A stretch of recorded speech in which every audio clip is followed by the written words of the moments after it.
How did one man convince investors to hand over $65 billion based on a lie? You've trusted financial systems your whole life, but beneath the glossy surface of markets and investments, a hidden world thrives. These weren't random scams. They were masterful illusions crafted by charismatic figures who transformed trust into treasure.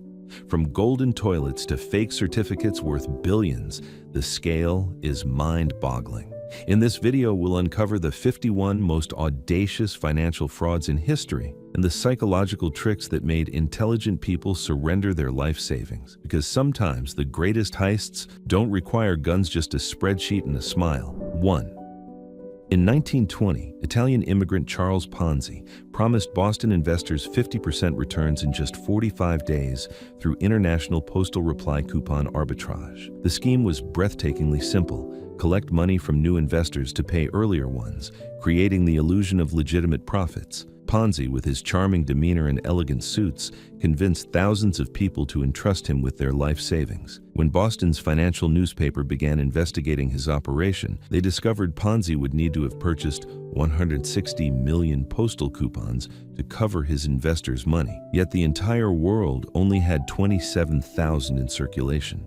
The scheme collapsed dramatically, with investors receiving less than 30 cents on each dollar invested. Though not the first such fraud, Ponzi's operation was so notorious that financial scams involving robbing Peter to pay Paul now permanently bear his name. 2.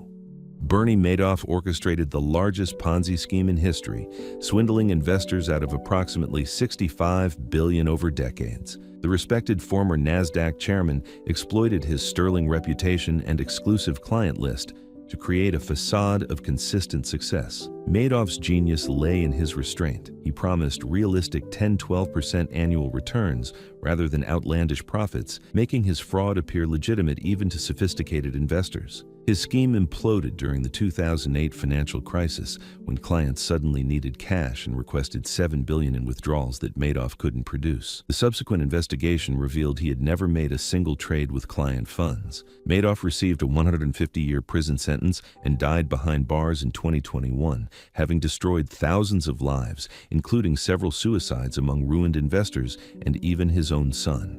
3. Alan Stanford's offshore bank in Antigua seemed like a legitimate operation, complete with glossy brochures, impressive headquarters, and the respectability that comes with knighthood. He was known as Sir Alan in Antigua. For 20 years, Stanford International Bank sold certificates of deposit promising unusually high but not outrageous returns. The reality?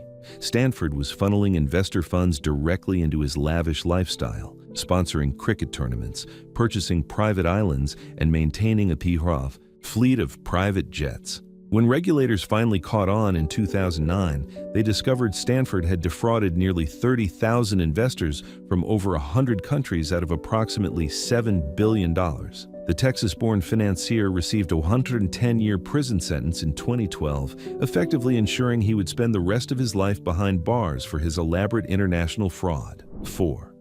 The Telex-Free scam was a modern pyramid scheme disguised as a telecommunications company selling VoIP services.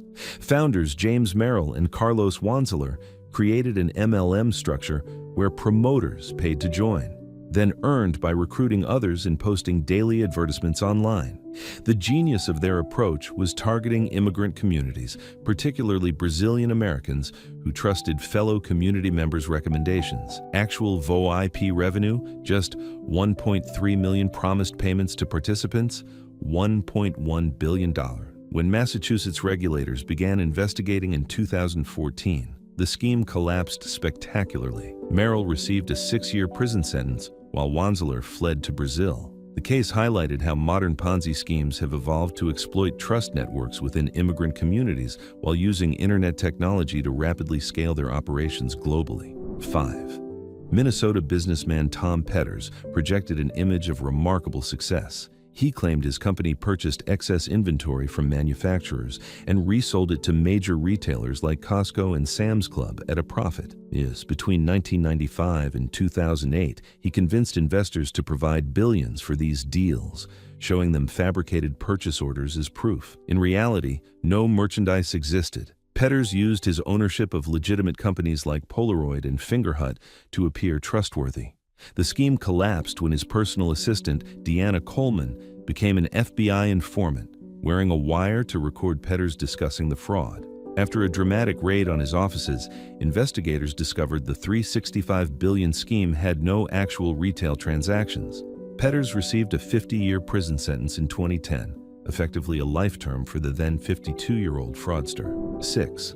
BitConnect emerged during the cryptocurrency gold rush of 2016-2017, promising investors daily returns of up to 1% through proprietary trading bots and volatility software. This technical jargon masked a simple Ponzi structure. The scheme distinguished itself with a multi-level marketing approach, rewarding recruiters with commissions up to 5% and creating an army of enthusiastic promoters. BitConnect's native cryptocurrency, BCC, reached a market cap of $2.4 billion before state regulators issued cease and desist orders in early 2018. Within days, the value of BCC plummeted by over 90%. The scheme's collapse highlighted the vulnerability of cryptocurrency investors to fraud and sparked increased regulatory scrutiny of the entire crypto sector. Founder Satish Kumbhani was indicted in 2022, but remains at large, likely with hundreds of millions in stolen funds. 7.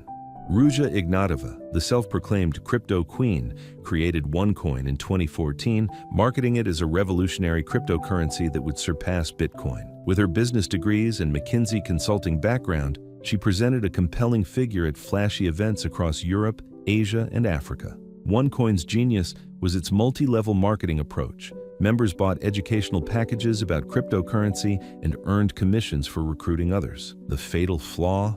OneCoin had no blockchain, the essential technology behind legitimate cryptocurrencies. It was simply a database controlled by the company. When authorities closed in during 2017, Ignatova disappeared with an estimated $4 billion from investors across 175 countries.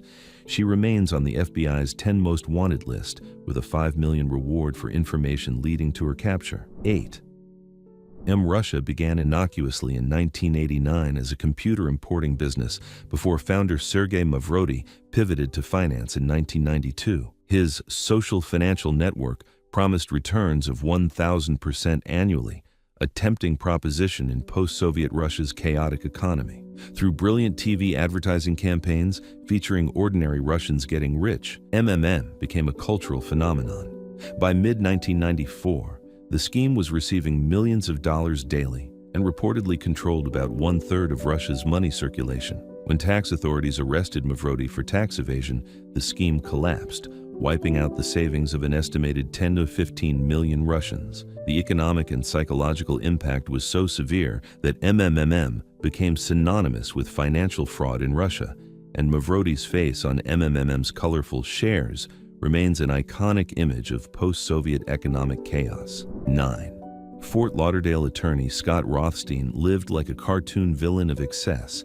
He owned dozens of properties, 304 pieces of jewelry, 87 automobiles, including Bugattis, a 550-ton yacht, and yes, golden toilets. His law firm's rapid expansion raised eyebrows, but his political connections, including donations to then-Governor Charlie Crist, provided cover. Rothstein's scheme involved convincing wealthy investors to purchase shares in legal settlements his firm had supposedly won. These settlements, he claimed, were structured payouts that plaintiffs were willing to sell at a discount for immediate cash. None of these settlements existed. When the $1.2 billion fraud collapsed in 2009, Rothstein briefly fled to Morocco before returning to face a 50-year prison sentence, having decimated the finances of hundreds of investors. 10. Zeek Rewards, operated by Paul Burks through Rex Venture Group, began in 2011 as an affiliate advertising division of penny auction website Zeekler.com. Burks, a former magician and multi-level marketing veteran, constructed an elaborate facade of legitimacy around what was essentially a $900 million Ponzi scheme. Participants paid to become affiliates, then earned profit points by recruiting new investors and posting daily ads online. The company promised up to 1.5% daily returns, claiming these came from auction profits. When the SEC shut down the operation in 2012, they discovered 98% of Zeek Rewards' revenue came from new investors, not auctions. The scheme had ensnared over 1 million participants worldwide in just 19 months. Burks was sentenced to nearly 15 years in prison, highlighting how quickly modern internet-based Ponzi schemes can reach massive scale. 11. Reed Slatkin, an Earthlink co-founder and ordained Scientology minister, operated an investment club from 1986 to 2001, promising consistent returns of 24% annually to a select group of investors. His technology industry credibility and religious connections allowed him to attract high-profile clients, including Hollywood actors and producers. Slatkin claimed to use sophisticated trading strategies, but never actually invested most of the money. Instead, he created elaborate fake financial statements showing fictional trades and gains. When the SEC began investigating in 2001, they discovered Slatkin had defrauded nearly 800 investors of $592 million. Many victims were fellow Scientologists, highlighting how affinity fraud exploits trust within close-knit communities. Slatkin received a 14-year prison sentence after pleading guilty to 15 counts of fraud, money laundering, and conspiracy. 12. Lou Pearlman, the music impresario behind NSYNC and the Backstreet Boys, simultaneously ran one of the longest operating Ponzi schemes in American history. For over 20 years, Pearlman convinced investors to fund two companies, Transcontinental Airlines Travel Services and Transcontinental Airlines, that existed only on paper. He fabricated financial statements from major accounting firms and created a fictional German bank that supposedly validated his company's assets. While building his music empire with young performers' talents, Pearlman stole over $300 million from more than 1,700 individuals in banks. When the scheme collapsed in 2007, investigators discovered his lavish Orlando office contained elaborate props to maintain the airline charade, including models of planes and fake employee records. Pearlman received a 25-year sentence and died in federal custody in 2016. 13. Gerald Payne, founder of Greater Ministries International Church, created the Double Your Blessing program in 1993, promising to double investors' money in just 17 months. His pitch combined religious fervor with financial promises, citing biblical scripture as justification for the incredible returns. Payne claimed the ministry invested in gold mines and currency trading, showing followers gold bars as proof. The reality? There were no mines, no trading, and most of the gold bars were fake. By 1997, the program had collected roughly $500 million from nearly 20,000 faithful investors across America. When federal authorities finally intervened, they found Payne and church leaders had diverted most funds to personal use. Payne received a 27-year prison sentence, having exploited religious trust to perpetrate one of history's largest faith-based financial frauds. 14. Towers Financial Corporation, a debt collection agency, became the vehicle for Stephen Hoffenberg's massive fraud between 1988 and 1993.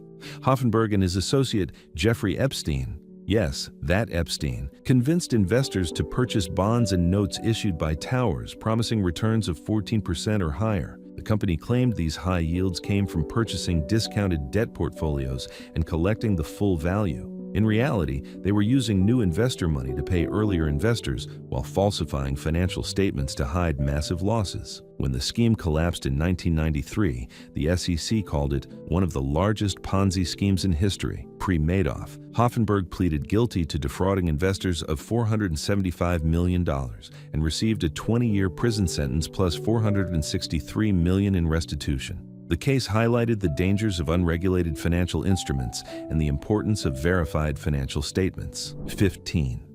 European Kings Club, led by Damara Bertges and Hans-Günther Spachtholz, operated a textbook Ponzi scheme in Switzerland during the early 1990s. Investors purchased letters valued at 400 Swiss francs, entitling them to 12 monthly payments of 200 francs each, a 71% annual return. The scheme primarily targeted residents of Swiss cantons Uri and Glarus, where word-of-mouth promotion created a frenzy of participation. No actual investments existed. New investor money simply funded payments to earlier participants. When Swiss authorities shut down the operation in late 1994, losses totaled approximately 1.1 billion, devastating the finances of thousands of Swiss citizens. The case led to significant regulatory reforms in Switzerland, highlighting how even financially sophisticated populations can fall victim to simple fraud schemes when greed overcomes caution. 16. Mutual Benefits Corporation sold fractional interests in life insurance policies of terminally ill patients from 1994 to 2004. The premise seemed win-win. Patients received immediate cash for policies they might not live to collect, while investors would receive death benefits when the policyholders died. The fatal flaw.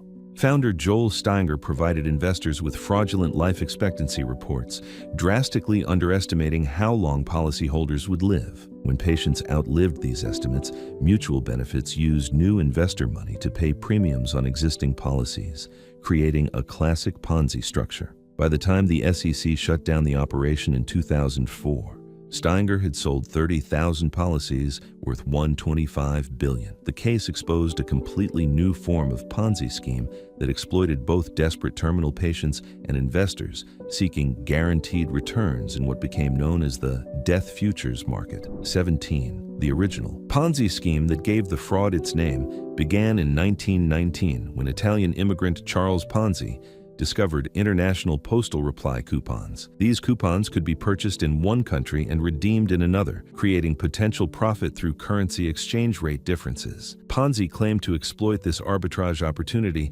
promising 50% returns in 45 days. The scheme grew exponentially as early investors received their promised returns, fueling word-of-mouth promotion. At its peak, Ponzi's Securities Exchange Company collected $1 million per week, equivalent to $15.6 million today, from eager investors. When Boston Post journalist Clarence Barron investigated in July 1920, he calculated that Ponzi would need 160 million coupons to cover his investments, but only 27,000 existed worldwide. The scheme collapsed within days of this revelation, leaving investors with losses of approximately $20 million. 18. Belgian economist Jean-Pierre van Rossum created Moneytron in the 1980s, claiming to have developed a supercomputer algorithm that could predict stock market movements with near-perfect accuracy. His academic credentials and complex mathematical explanations convinced wealthy Europeans to invest in his infallible system. Van Rossum promised returns of up to 800 in just 3 months, astronomical figures that somehow seemed plausible during the bull market of the late 1980s. The operation accumulated roughly $860 million before Belgian authorities intervened in 1991. No supercomputer or predictive algorithm existed. Van Rossum simply used new investor funds to pay earlier participants. The Moneytron case highlighted how intellectual complexity can be weaponized to perpetrate fraud, with Van Rossum using academic language and technological mystique to create an aura of sophisticated legitimacy around what was essentially a simple Ponzi scheme. 19.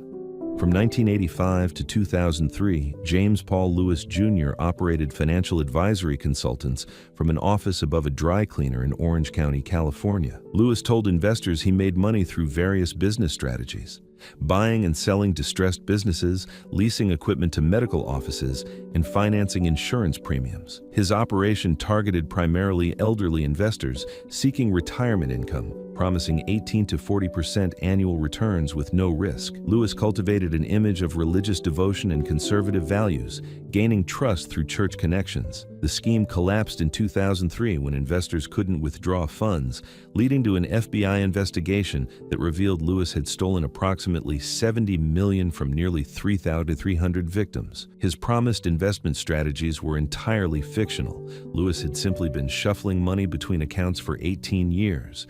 He received a 30-year prison sentence in 2006. 20. In 1869, German actress Adele Spitzer founded the Spitzersche Privatbank in Munich, promising 10% monthly returns to depositors, despite having no banking experience or license. Spitzer created an atmosphere of exclusive opportunity by initially accepting deposits only from friends. As word spread of the incredible returns, middle-class Bavarians flocked to her operation. Spitzer cultivated an image of generosity, making conspicuous donations to Catholic charities and treating depositors to lavish meals. The scheme attracted over 32,000 victims and accumulated deposits equivalent to 38 million gulden, a massive sum for 19th-century Bavaria, before collapsing in 1872 when she could no longer meet withdrawal demands. Spitzer served a 3-year prison sentence for fraud, having orchestrated what historians consider one of the first modern Ponzi schemes in Europe. 21. Boston fortune teller Sarah Howe opened the Ladies' Deposit Company around 1879, creating what may have been the first female-targeted Ponzi scheme. Howe specifically excluded men, married women, and women with more than $1,000, claiming her bank was for single ladies of limited means only. She promised 8% monthly interest, an astronomical rate for the era, while creating an atmosphere of feminine financial solidarity. By restricting membership, Howe generated artificial exclusivity that attracted approximately 200 women who deposited around $500,000. When the Boston Daily Advertiser exposed the fraud in 1880, investigators discovered Howe had no investments generating returns. She simply used new deposits to pay earlier investors. Her 3-year prison sentence did little to deter her. Upon release, she immediately launched another banking fraud targeting women. 22.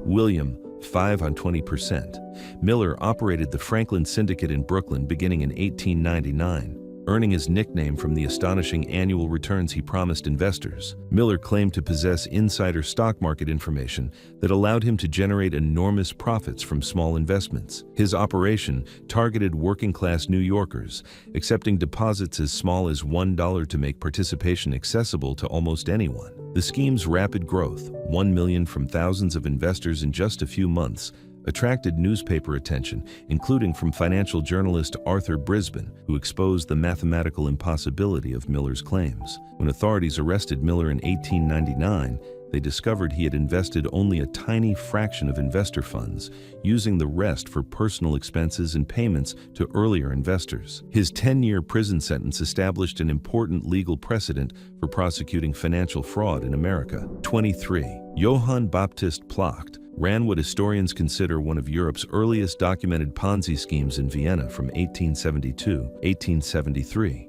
Taking advantage of the post-war economic recovery period in Austria-Hungary, Placht established a private investment operation promising remarkable returns through stock market speculation. He created a facade of legitimacy by initially paying early investors their promised returns, generating word-of-mouth promotion throughout Vienna's growing middle class. As more investors deposited funds, Placht maintained the illusion by producing elaborate but fictional investment reports. The scheme collapsed when several investors demanded large withdrawals simultaneously, exposing that Placht had no actual investment operation.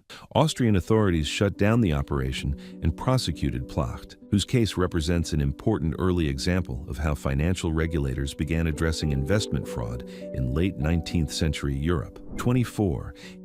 In the 1860s, Jacob Young, William Abrams, and Nancy Clem conducted what historian Wendy Gamber argues was America's first documented Ponzi scheme, predating Charles Ponzi's more famous operation by over 50 years. Operating in Indianapolis during the economic turbulence following the Civil War, the trio promised investors returns of 20 to 50% through a combination of real estate deals and money lending. They targeted newly wealthy merchants and farmers unfamiliar with financial investments, exploiting the era's minimal banking regulations. The scheme collapsed dramatically in 1868 after the murder of 2 participants who had threatened to expose the fraud. Nancy Clem was tried 4 times for the murders, with the case drawing national attention to the dangers of unregulated investment schemes. Though the legal outcome remains historically contested, the case represents an important early chapter in America's long history with financial fraud. 25. In 1998, Sergei Mavrodi, already infamous for MMM Russia, created Stock Generation,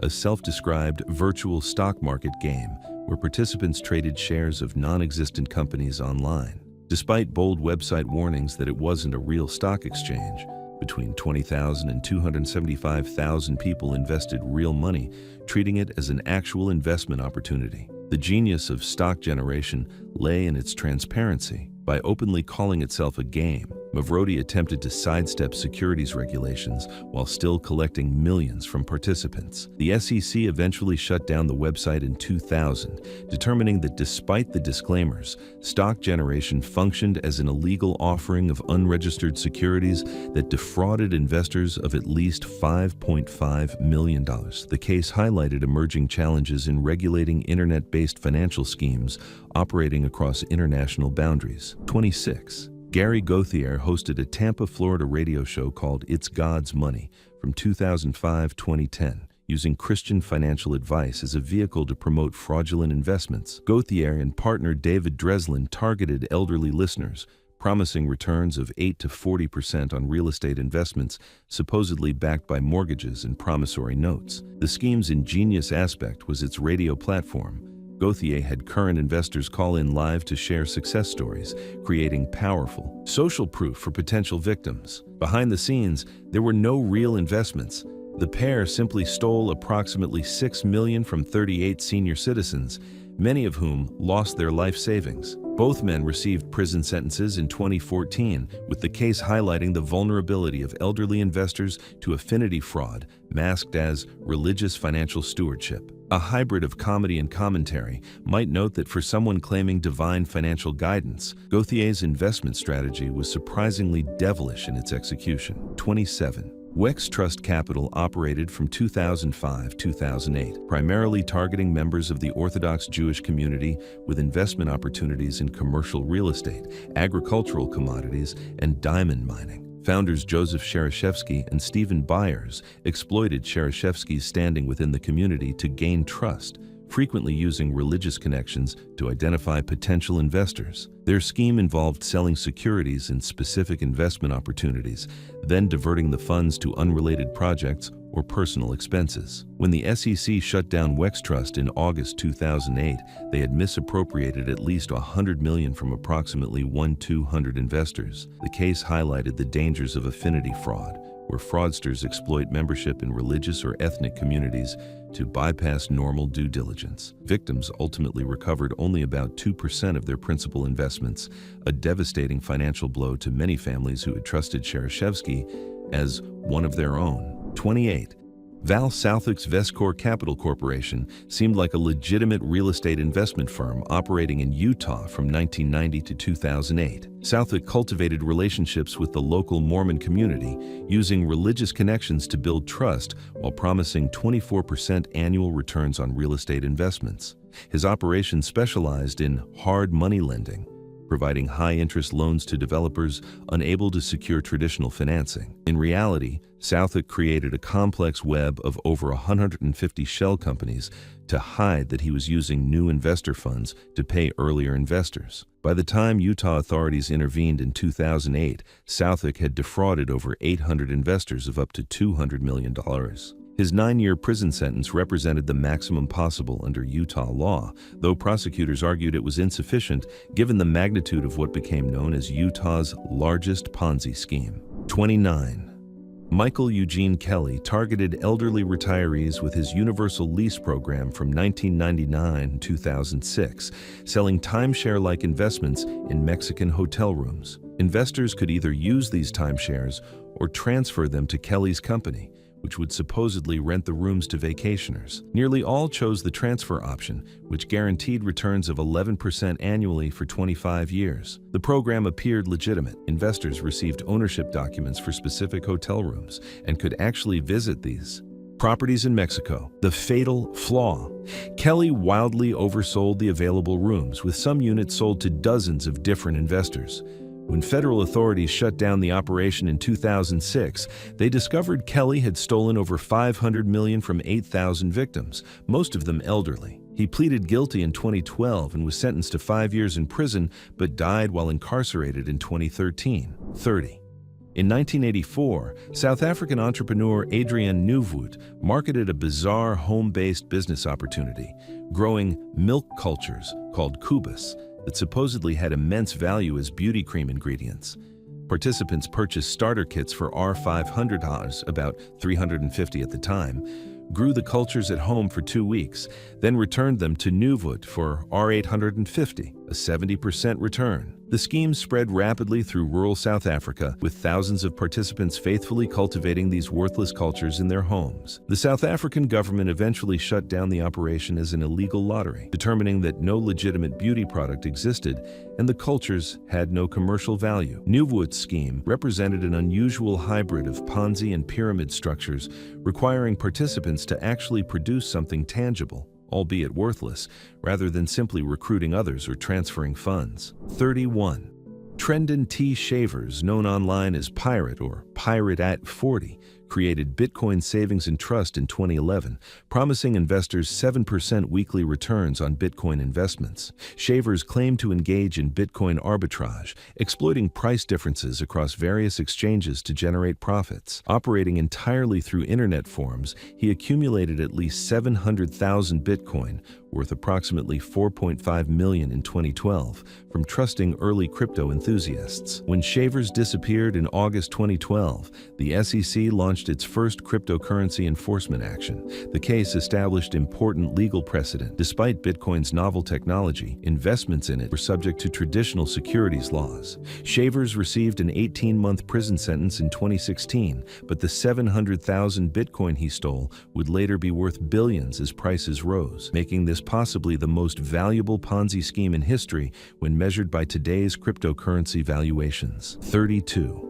Kenneth D. Courtright III operated the Income Store from 2017 to 2019, offering investors a seemingly perfect passive income opportunity. For a minimum investment of $100,000, Courtright promised to build or buy revenue-generating websites, sharing the ongoing profits with investors. Each contract guaranteed minimum returns of 13 to 20% annually, a promise that should have raised immediate red flags. In reality, most websites generated little to no revenue. Courtright used new investor funds to pay guaranteed returns to earlier investors and funneled millions to personal expenses, including a 7-acre estate. When the SEC filed emergency action in December 2019, Courtright had raised at least $75 million from 500 investors. The case highlighted the evolving nature of Ponzi schemes in the digital economy, where tangible assets like websites created an illusion of legitimacy while disguising the underlying fraud. 33. Kenichi Uchimura's Tenka Ika no Kai, One Family Under Heaven, operated in Japan from 1972 to 1986 as a combination spiritual organization and pyramid scheme.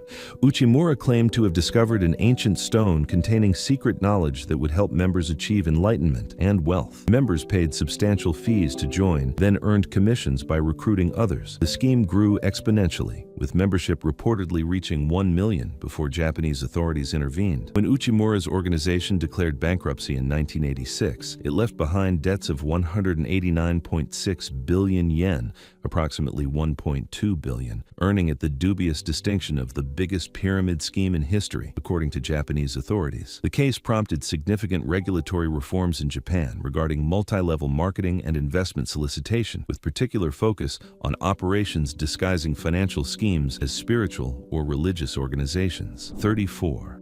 Nicholas Cosmo, already convicted of fraud in 1999, launched Agape Merchant Advance in 2003 after serving his prison sentence. The operation claimed to provide high-interest bridge loans to businesses unable to secure traditional financing, promising investors returns of 14 to 80% annually. Cosmo created an elaborate facade of legitimacy, establishing a relationship with Bank of America that included a branch office in his headquarters. This banking connection gave the appearance of institutional oversight, helping Cosmo raise over $400 million from 6,000 investors. In reality, he invested only about $30 million in actual loans, using the rest for personal expenses and to cover massive commodities trading losses. Cosmo received a 25-year sentence in 2011, while investors later sued Bank of America, claiming the bank assisted, facilitated, and furthered the fraudulent scheme by lending institutional credibility to Cosmo's operation. 35.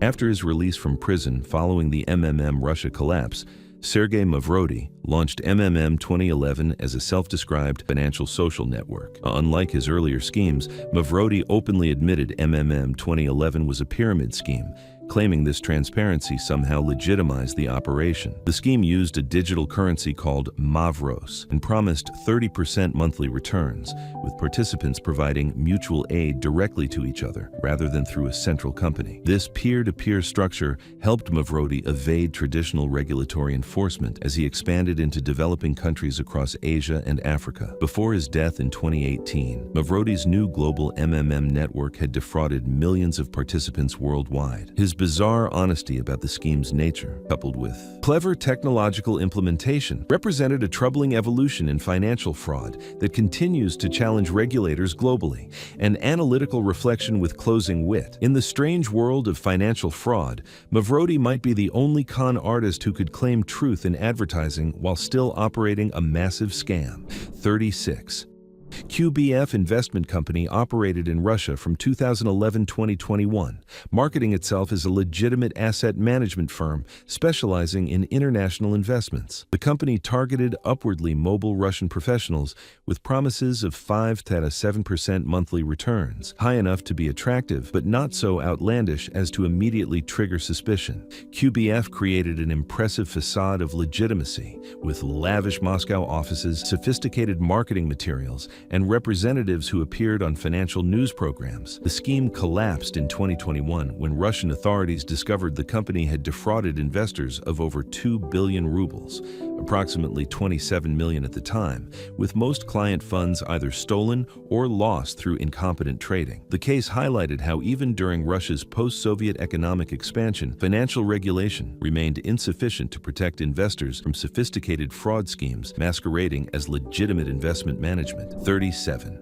Mirror Trading International, MTI, emerged in South Africa around 2019, claiming to use artificial intelligence and sophisticated algorithms to conduct automated Bitcoin trading. Founder Johann Steinberg promised consistent daily returns of 0.5%, attracting over 280,000 investors who deposited approximately 29,000 Bitcoin, worth over 1.7 billion at peak prices. MTI's innovation was combining cryptocurrency's technical complexity with a multi-level marketing structure, creating an army of enthusiastic promoters who genuinely believed in the company's legitimacy. When South African authorities began investigating in 2020, Steinberg fled to Brazil, where he was eventually arrested in 2021. Forensic analysis revealed no evidence of actual trading algorithms. MTI was simply using new deposits to pay existing members, while founders siphoned off millions in Bitcoin. The case represented one of history's largest cryptocurrency-based Ponzi schemes,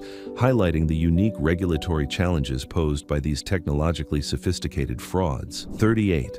Turkish cryptocurrency exchange. Thodex abruptly halted trading in April 2021, with CEO Faruk Fadi Ozer claiming the platform needed to address abnormal fluctuations in company accounts. In reality, Ozer fled to Albania with approximately 2 billion in investor cryptocurrency. Thodex had attracted hundreds of thousands of users through aggressive marketing campaigns, including giveaways of luxury vehicles and promises of extremely low trading fees. The exchange's sudden collapse prompted emergency regulatory measures in Turkey, with authorities freezing related bank accounts and issuing international arrest warrants. Ozer was eventually captured in Albania in August 2022 after a 16-month manhunt. The Thodex case highlighted unique aspects of cryptocurrency exchange fraud. Unlike traditional Ponzi schemes that collapse gradually as redemption requests exceed new investments, crypto exchanges can implode instantly when operators simply disappear with the digital assets under their control. 39.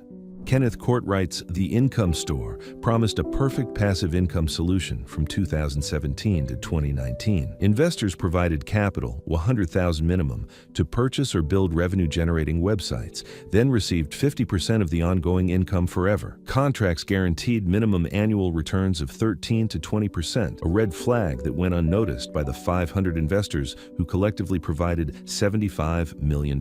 While the Income Store did actually purchase and operate websites, Most generated minimal revenue, nowhere near enough to cover the guaranteed returns. Courtright used new investor funds to pay earlier investors while diverting millions to personal expenses, including a massive home renovation and private school tuition. When the SEC intervened in December 2019, they discovered less than 10% of investor funds had been used to purchase websites. The case demonstrated how modern Ponzi schemes often involve actual business operations that serve primarily as window dressing for the underlying fraud. 40. Before Bernie Madoff claimed the title of longest-running Ponzi scheme, Dennis Helliwell held that dubious distinction. Operating primarily in the Midwest from the 1950s through the 1980s, Helliwell created a network of investment clubs promising consistent returns through conservative stock market strategies. His operation targeted middle-class investors seeking retirement security, with most victims investing relatively small amounts over many years. What made Helliwell's fraud remarkable was its duration, spanning several decades, and its low-key approach. Unlike flashier fraudsters, Helliwell maintained a modest personal lifestyle, reinvesting enough money to keep returns flowing while slowly siphoning funds for personal use. When authorities finally uncovered the scheme in the late 1980s, they discovered Helliwell had defrauded hundreds of investors of approximately $10 million over 3 decades. A modest sum compared to later Ponzi schemes, but devastating to the retired teachers, nurses, and factory workers who comprised most of his victims. 41.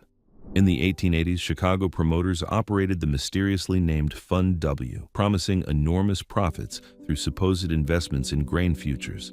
The scheme targeted farmers and merchants throughout Illinois and neighboring states, exploiting the era's agricultural boom and growing speculation in commodities markets. Fund W distinguished itself through exclusivity. New investors needed recommendations from existing participants, creating an atmosphere of privileged opportunity. The operation maintained credibility by actually paying some profits to early investors, fueling word-of-mouth promotion throughout rural communities. When Chicago newspapers began investigating in 1884, the promoters abruptly closed their offices and disappeared with the remaining investor funds. Though primitive by modern standards, Fund W exhibited the essential characteristics of later Ponzi schemes while highlighting the limited investor protections available in 19th century America, when financial regulation remained virtually non-existent. 42.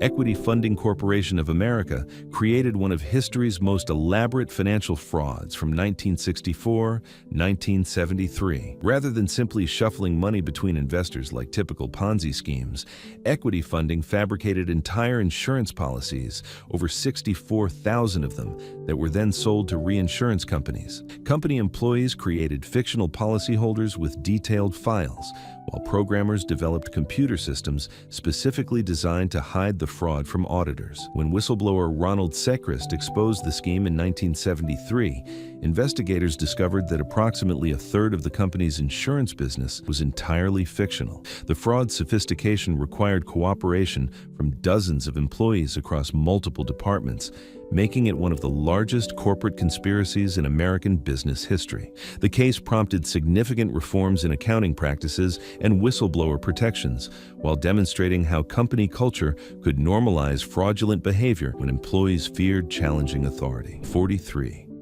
During Albania's chaotic transition to capitalism in the mid-1990s, several pyramid investment schemes emerged that were tacitly endorsed by the government. Companies like Vefa, Gallica, and Shaferi promised monthly returns of 10 to 30%, attracting deposits from approximately 2/3 of Albania's population.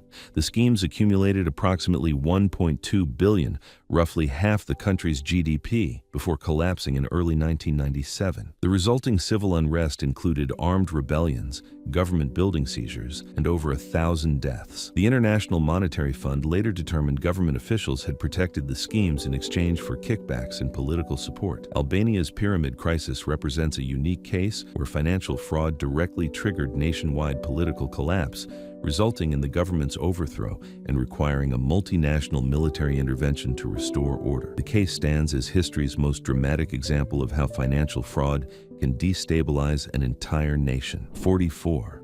B-Bomb, Brazilian business and opinion marketing, emerged in 2013 as another Brazilian multi-level marketing scheme alongside Telex Free. BBM claimed to sell online advertising services, but primarily generated revenue through recruitment fees and monthly membership payments. Founded by João Francisco de Paulo, the company grew explosively through Brazil's internet-savvy middle class, becoming one of Google Brazil's most searched terms during 2013. BBM created a facade of legitimacy through flashy conferences and celebrity endorsements, convincing thousands of Brazilians to invest. When Brazil's Ministry of Justice suspended BBM's operations in 2013, they determined it functioned primarily as a pyramid scheme with minimal actual advertising services. The case highlighted how digital Ponzi schemes had evolved to exploit social media for rapid growth, with BBM representatives actively recruiting through Facebook, WhatsApp, and YouTube to create a self-perpetuating promotion machine that outpaced regulatory oversight. 45. AdSurf Daily, ASD, operated from 2006-2008, marketing itself as an online advertising company where members purchased ad packages and earned rebates by viewing other members' ads. Founder Andy Bowden promised returns of 125% on investments, claiming these came from advertising revenue rather than new member payments. The operation grew rapidly, collecting over $100 million from approximately 100,000 participants. When federal authorities froze ASD's assets in 2008, they determined the company generated virtually no advertising revenue.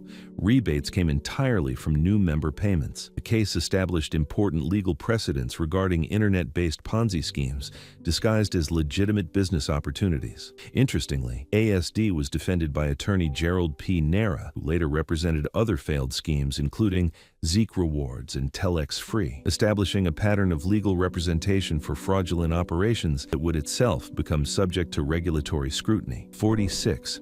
Universo Phone Club emerged in the mid-2000s as a telecommunications-related MLM operation, promising participants income through VoIP phone services. Following a pattern similar to Telex Free, it required members to pay fees and recruit others, while supposedly selling actual services. The scheme was defended by attorney Gerald P. Nera, who specialized in representing MLM companies with questionable business models. Federal and state authorities eventually closed Universo Phone Club for operating as a fraudulent pyramid rather than a legitimate telecom business. The case represented an important evolutionary step in Ponzi scheme development, using actual, though minimal, product sales to create a veneer of legitimacy while generating most revenue through recruitment. This approach attempted to sidestep pyramid scheme laws by claiming to sell services, while the actual business economics relied almost entirely on bringing in new participants rather than external customers. 47.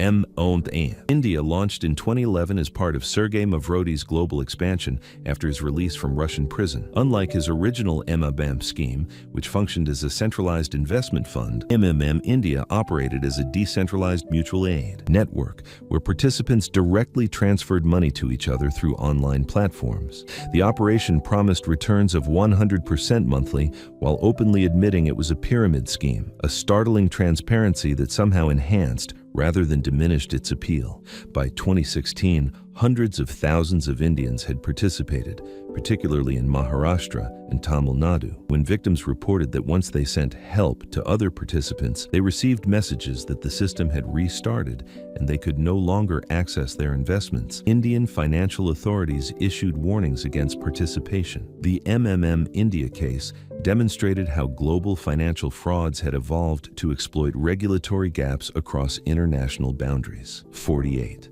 Mavrody expanded his MMM operations into China around 2015 as part of his global pyramid scheme network. Unlike his earlier Russian scheme, which relied on television advertising, MMM China spread primarily through social media, particularly WeChat and QQ, allowing it to grow explosively while flying beneath regulatory radar. The Chinese version promised returns of 30% monthly and operated through a complex system where participants purchased Mavro units and earned bonuses for recruiting others. Chinese authorities eventually shut down the operation, freezing accounts containing hundreds of millions of yuan. The China case highlighted unique challenges in regulating financial fraud in the digital age. Without centralized offices or traditional corporate structures, pyramid schemes could spread rapidly through social networks and use digital currencies to operate outside conventional banking systems, creating enforcement challenges for even China's powerful regulatory apparatus. 49. Nigeria became one of Africa's largest financial scams after launching in 2016, attracting millions of participants in a country already suffering from economic hardship. Following Mavrodi's established model, it promised 30% monthly returns through a mutual aid system where members directly helped each other financially. When Nigerian authorities began investigating, froze accounts in December 2016, claiming it was a temporary measure. The scheme resumed in January 2017 but collapsed permanently later that year following Mavrodi's death. Despite warnings from the Nigerian government and central bank, the scheme's popularity highlighted how economic desperation creates fertile ground for financial fraud. Even the South African and Russian Communist parties issued statements warning people against participation, creating the unusual spectacle of communist organizations, cautioning citizens against capitalist pyramid schemes. An analytical reflection with closing wit. When both government regulators and communist parties agree something is too good to be true, perhaps that's the ultimate red flag. 50. Zimbabwe began operations in 2016, targeting a population already suffering from hyperinflation and economic collapse. The scheme promised returns of 30% monthly, an appealing but relatively modest figure in a country where inflation had previously reached billions of percent annually. Using the same mutual aid model as other franchises, participants purchased Mavro units and earned bonuses for recruiting others. Zimbabwe specifically targeted mobile money users through platforms like EcoCash, exploiting the country's shift toward digital transactions amid cash shortages. Zimbabwean authorities froze the scheme's accounts in September 2016, but not before thousands of desperate citizens had lost their savings. The case demonstrated how financial frauds specifically target vulnerable populations during economic crises, when desperation overcomes caution and even obviously suspicious opportunities seem worth the risk if they offer escape from dire financial circumstances. 51. South Africa spread rapidly in 2015-2016, claiming to offer 1% daily or 30% monthly interest rates through its mutual aid system. The scheme specifically targeted Black South Africans in townships and rural areas, exploiting economic inequality and limited financial literacy. MMM's founder, Sergei Mavrodi, positioned the operation as a financial revolution against banks, appealing to legitimate frustrations with the traditional financial system. Both the South African and Russian Communist parties issued warnings about the scheme, creating unusual political alignment around consumer protection. When South African authorities began investigations, they faced significant challenges.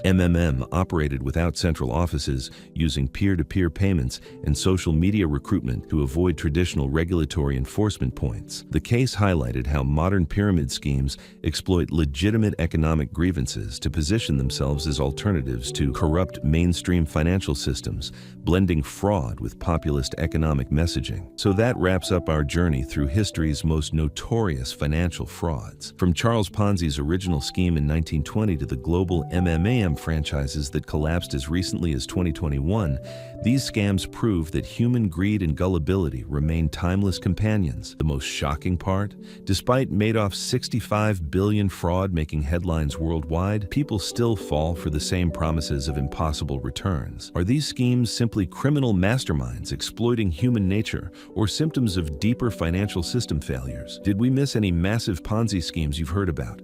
Share your thoughts below. The most insightful comments get pinned. If you found this financial fraud deep dive fascinating, don't vanish like investor money. Hit subscribe and that notification bell for our upcoming exploration of corporate whistleblowers.